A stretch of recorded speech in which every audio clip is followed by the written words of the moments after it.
السلام علیکم ورحمۃ اللہ وبرکاتہ۔ خواتین و حضرات، اللہ کے رسول صلی اللہ علیہ وسلم کا ارشاد ہے، اول ما یحاسب به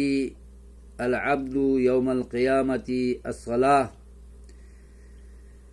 کہ قیامت کے دن حقوق العباد کے بارے میں بھی پوچھا جائے گا، حقوق اللہ کے بارے میں بھی سوال ہوگا۔ تو اللہ کے رسول فرماتے ہیں کہ حقوق اللہ میں سے جس عبادت کا سب سے پہلے امتحان ہوگا، سوال ہوگا، پرچہ ہوگا، وہ نماز سے متعلق ہوگا۔ تو اس نماز کے پرچے میں ہمیں پاس ہونے کی ضرورت ہے، کامیاب ہونے کی ضرورت ہے۔ جو اس پرچے میں پاس ہو گیا تو سمجھ لیجئے کہ دوسرے پرچوں میں بھی پاس ہونے کی انسان امید رکھ سکتا ہے، مسلمان یقین کر سکتا ہے، کیونکہ دنیا کا بھی یہی وہ دستور ہے کہ 4-5 پرچے اگر ہونے ہوں امتحان میں، اور پہلا پرچہ جس کا اچھا ہو جائے تو دوسرے پرچوں کے لیے حوصلہ بنتا ہے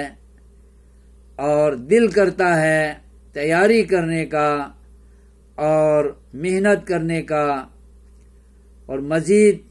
پڑھ کر دوسرے پرچوں میں کامیابی حاصل کرنے کا دل کرتا ہے، اور پہلا پرچہ ہی خراب ہوا، کمزور ہوا، اسی میں گڑبڑ ہوئی، شک رہ گیا کہ میں نے صحیح جواب نہیں دیا ہے، اس لیے کہ تیاری نہیں کی تھی، ایسے منہ اٹھا کر آ گیا تھا اور امتحان گاہ میں بیٹھ گیا تھا، اور الٹی سیدھی لکیریں کھینچ کر صفحہ قرطاس کو کالا کر دیا تھا اور لکیریں کھینچ کر وقت کو پورا کر کے گھر چلا آیا تھا، تو مجھے اس میں کامیابی کہاں ملنی تھی۔ اس لیے نمازوں کی پابندی کرتے ہوئے، رب کو خوش کرتے ہوئے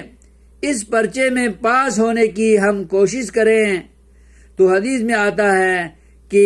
جو اس نماز میں پاس ہو جائے گا تو دوسرے پرچوں میں بھی،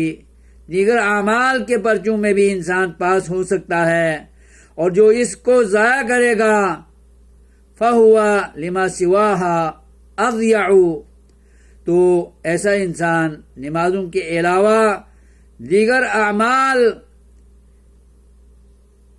کو بھی ضائع کرنے والا ہوگا، اور آخرت میں دیگر پرچوں میں بھی ناکامی اپنے حق میں کرنے والا ہوگا۔ اللہ تبارک و تعالی ہمیں اپنی اطاعت ہمیشہ کرتے رہنے کی اور معصیت سے اپنے آپ کو